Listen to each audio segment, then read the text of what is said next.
So this will be, I emphasize, a non-spoiler survey of the critics and YouTubers and others who have chimed in on Ant-Man. And the news is mostly negative, but there is some contingent of these critics who are very positive. So what is the deal, and what are the ups and downs of Quantumania? The positives are there seems to be at least a rock-solid 30 minutes in this otherwise pretty frantic mess of film. And last time I checked Rotten Tomatoes, it was below 60%. I usually don't care about Rotten Tomatoes, but the numbers are pretty shocking. So this is one of the lowest ranking MCU films by critical standards. So what is their beat? If you are a fan of the Wasp, there is not a lot of the Wasp. So there is a problem of advertising this is an Ant-Man Wasp sequel. It's really not. It's really an Ant-Man daughter sequel. But the daughter has her own problems, and we'll get to those in more detail. The really good parts are Kang, again, by most critics. Paul Rudd is still very funny, although some of the jokes don't land. But some critics are divided. They think the first part is really good, but the second part is really weak. Others are like, no, the first part is very boring, but the second part starts to pick up. About at least a third of this film will work for most audiences. But which third, you'll have to decide for yourself. First, second, or third part. And the trailer is very misleading that we spend a lot of time, quote, in the real world. No, they get to the quantum realm very quickly. But that may have been damaging to the film. So what exactly is the issue? I guess it's that there is a conflict between the daughter and Paul Rudd, but they don't really spell it out. And if you know my channel, I've been very, very severe and critical towards Endgame and Infinity War.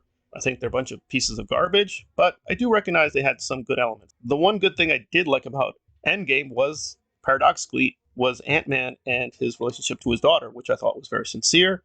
It was very well done. I liked the actress who played the daughter, and I liked how Ant-Man was very organically alienated from being away so long. Unfortunately, they took all that character growth and decided to just throw it away, and we're getting a very radically retconned new daughter, and she seems to want to help a revolution in the quantum realm for no reason. She just wants to help them.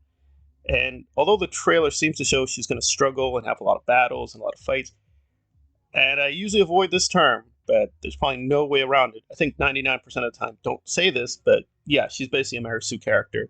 Really, nothing really happens to her. They make it seem as if she's really in danger. There's not a lot of danger. Again, this is non-spoiler, so I won't get into it, but yeah, they make it seem as if there's a lot of things at stake. Not really. This is what it is. It's a fluffy, silly, fun sci-fi epic.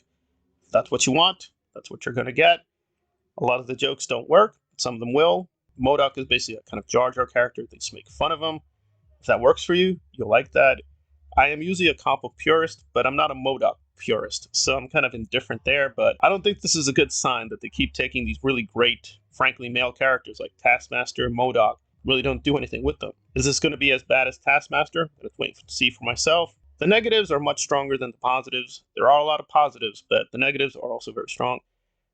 Also along the positives they are giving you a lot of visual splendor, but it is very derivative of Star Wars and Dune.